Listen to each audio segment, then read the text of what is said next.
if you've never served before and you're like, this is going to give it, and then it scares you a little bit, that's what you need to gravitate towards. Hey everyone, it's Maria with Queerty, and today I'm sitting down with queer pop powerhouse Madison Rose, whose new album, Monochrome, the White Album, is out now. We're going to be talking about that and so much more. Madison, thank you so much for joining me today. Is a queer pop powerhouse, is that an accurate way to describe you and your music?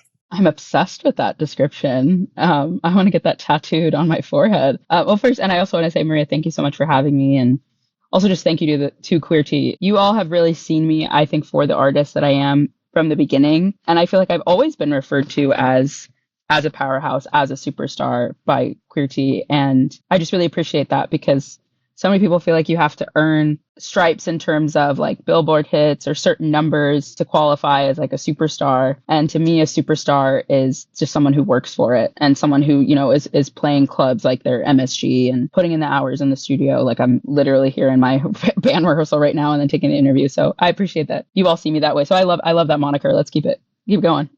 Your newest album, Monochrome, the White Album. I feel like it's the next big chapter in your career. Looking back on creating it, what feelings come up for you now that it's out? How do you feel? How do you feel like now that it's out? There's such a sense of I think it's a mix of relief and just immense joy when there was so much terror and fear before.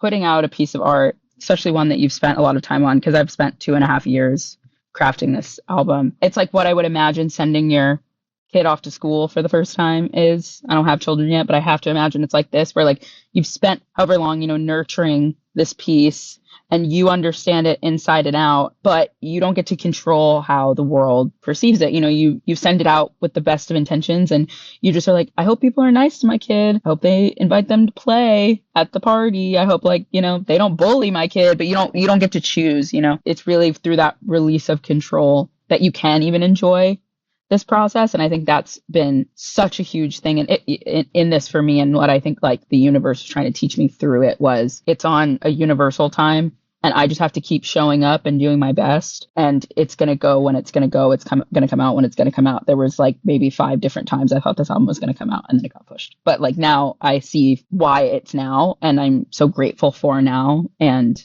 just so excited, because it's genuinely a piece of work that I love from start to finish. And so it's just a joy to be able to share it with everybody. And how did you land on the name, the concept, and tell us a little bit about like what story you wanted to tell with this album? Monochrome is the continuation of Technicolor. I view Technicolor and Monochrome, they are autobiographical pieces of my life, just told through a hyperbole of, space and robots that control my brain, and allegories for all of these concepts that I've struggled with my whole life, with like coming from a religious traumatic background and being born in the Midwest and coming into my queerness and these like finding these devices that I needed in storytelling to really understand myself. I'm bipolar, and it's meant to represent the black and white thinking of my brain. But also I love the word monochrome is because it's so nuanced, because it's a multi-definition word. It means black and white. That's something that's been very important in my life, is to like clock my black and white thinking, or the black and white of straightness, or the black and white of, scripture, all of these seemingly like rigidity schools of thought, and infusing them into the color. So that's where it comes from. And yes, for everyone asking, because there's a white album, inherently there will be a black album, and that will be a whole other journey. Incredible. I love that. I love, I feel like so often we talk about like fluidity and like this gray area, but like a lot of stuff is really black and white, and, in that, live in that, like in those binaries kind of. So on social media, you've talked a lot about the challenges of being an indie artist and the difficulties dealing with labels. What do you wish people understood about this business, and how can people support their favorite indie artists, especially their favorite queer indie artists? I mean, I think when it comes to queer specifically,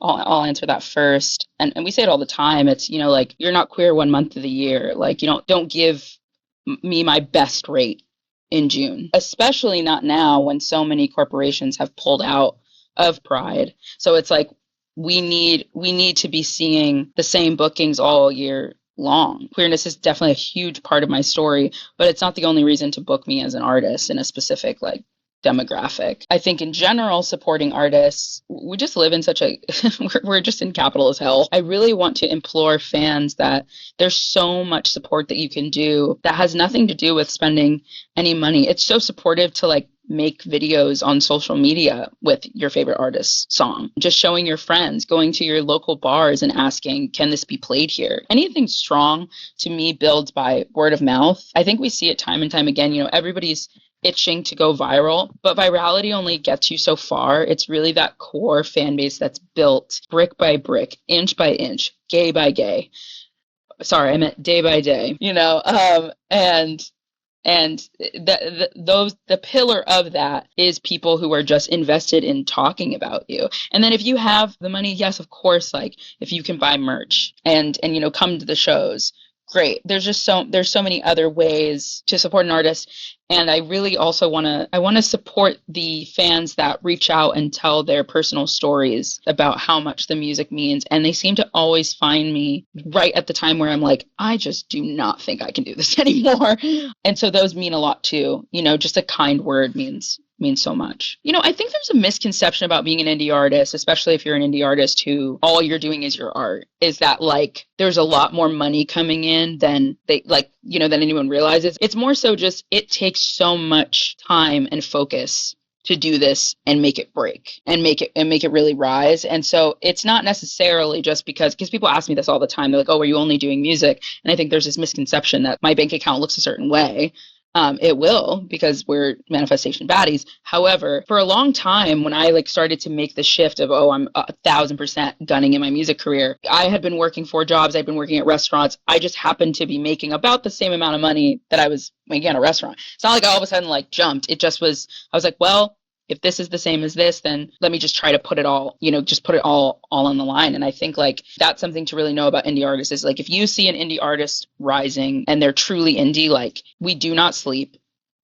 We are doing everything. Like there's this phrase about like, oh, when you just get to be the artist, when you have a team, you are never just showing up. I think if you're an artist worth your salt, you're never just showing up to rehearsal for like 30 minutes and then taking a nap. Having a hand in designing all my merch, like I'm doing my own props if I need to. Like I am in every crevice of my art, because to me, you have to be for it to really read as authentic. And also before I think you bring on a team as an indie artist, it's really important to know every street of like Madison Rose Village. Like I know every street corner, every dust bunny in Madison Rose Village, to be able to hand it over to someone else and say, this is how you care for my baby. I could go on and on and on, but it's letting people know that it's not all glamorous. And that's, I think, something lately I've just been trying to be a little bit more transparent about, because I am the quote unquote, you know, strong friend that nobody checks on, like, because I'm a Taurus, I'm bullheaded. I put my head down and I'm just like, I'm going to work and work and work and I'm going to work. But I think it's important for people to know, like, I have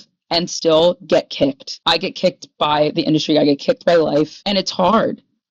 But then, like, this is also what this album is about, alchemizing the kick and being like, all right, the amount of energy that you just spent to kick me down, I'm going to stay down for a second, and then I'm going to transmute that to my greatness. And like, that's truly how I feel about this album coming out, is I transmuted a lot of pain that was handed my way to make something that was made it worth it. Yeah. And I've really seen you, you know, infuse, like you said, every crevice. Like, you know, when I've seen you perform, you have your hands in everything. You're wearing a lot of hats, and it's like that, I feel like that is what gives you that pop powerhouse. You know, you talked a little bit about representation, you know, you're from Ohio, right?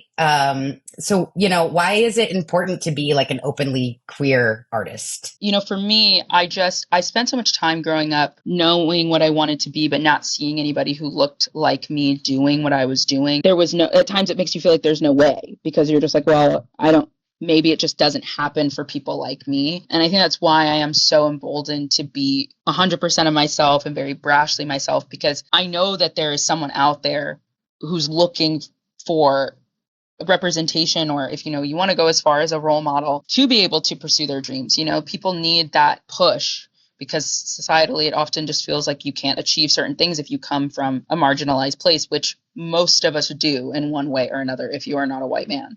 So like, and a straight white man at that, you know, it's important to me because I want people to see that, yeah, I can have all of these intersections of who I am. And you can be told in one sector that they are to your detriment, but they are my superpower. I have reclaimed them as such. And you can too. An older song of yours, a little bit older song, Iconic, the song Iconic. Love that song. I wanted to ask you, like, what do you think it means to be iconic?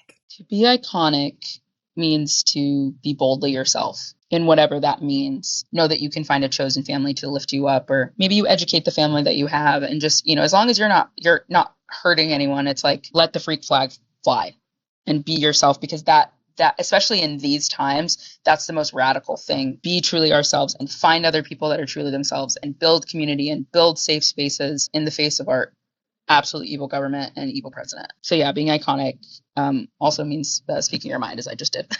What does it feel like to be making pop music as the world burns around us, you know, essentially? Baby, I'm dancing as the world burns. I am. Because also I think if the world is burning, it's because it's having its Phoenix moment. I truly believe we're in a moment of complete destruction because something beautiful is rising. We got to get low before we can get high. I know it personally. That's like where this album comes from. I always try to make songs that tackle a difficult topic potentially, but it's a bop. One of the boppiest songs on this record, one of the ones I love the most, Daydreaming, that's about limerence. That's about like a pretty serious mental health issue I've suffered with, of just like having this uncontrollable, you know, infatuation with someone that feels like you literally will die without them. And I went through a really serious situation with that, where I had to really come to terms with how my brain was, you know, chemically operating around someone. And then I cried it out, and I went, that makes a really good song. And then I was like, let's make a song where I'm going to dance. And there you have it. And so it's all the emotional soup is necessary. It's just really what you do with it. The first time I met you, probably the first thing you said, we walked into the Queerty's rehearsal day, and you go, this is so and I just feel like I associate like being a you know, in the positive way, and just like, I associate it a lot with you. So, Gag me. So the question is, what advice would you give to someone who's looking to serve maybe for the first time, or just serve it in general? Oh, yes. Okay. First time serving. There's a first time for everything. And this is important. Your first time serving. I think whatever, if you've never served before and you're like, this is going to give it, and then it scares you a little bit, that's what you need to gravitate towards. You know what I mean? If it's like a lipstick color, you're like, I don't know if I can pull that off. I don't know if I can pull off that coat. I don't know.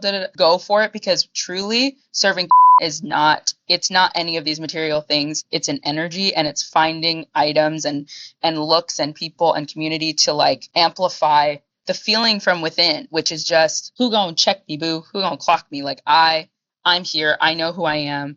And that is, frankly, you got to fake it till you make it on that energy. Some people are like, oh, you know, some of us are born confident and some of us are not. That's not true.